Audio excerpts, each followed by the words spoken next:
नमस्कार, मैं हूं आपके साथ नम्रता शर्मा।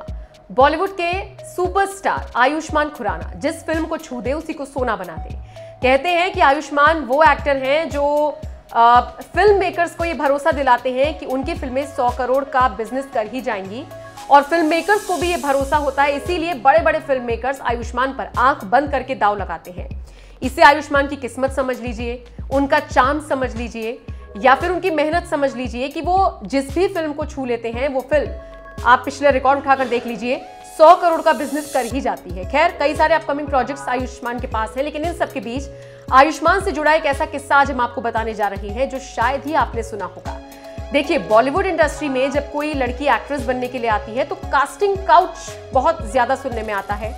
कई ऐसी हसीनाएं हैं जिन्होंने अपने साथ शुरुआती दौर में कास्टिंग काउच के एक्सपीरियंस को साझा किया है, जिक्र किया है कि गाहे बगाहे उन्हें इस तरह के ऑफर्स मिले हैं जिन्हें उन्होंने कई बार रिजेक्ट कर दिया, कई बार वो इतना अकेली पड़ गई, डिप्रेशन में चली गई, कई बार ऐसे खुलासे हुए हैं। लेकिन सोचिए, आयुष्मान खुराना जैसे एक्टर को भी इस तरीके की चीजों का सामना करना पड़ा था।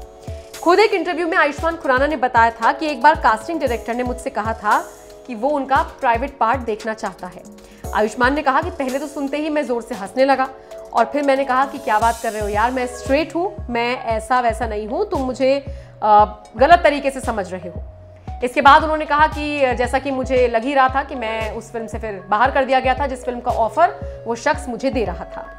बता दें आपको, 2004 में MTV के शो रोडीज में आयुष्मान खुराना नजर आए थे, और उसके बाद उन्होंने वीजे वीडियो जॉकी के तौर पर दुनिया को अपना एक और रूप दिखाया। उससे पहले वो RJ थे, दिल्ली में वो रेडियो जॉकी के तौर पर काम करते थे।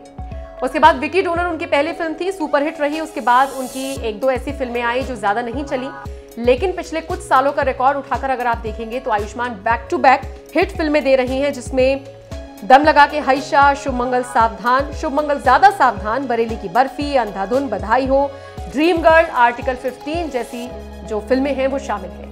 तो आयुष्मान खुराना के कास्टिंग काउच वाले अनुभव पर आपका क्या कहना है? कमेंट करके अपनी राय हमें जरूर बताएं।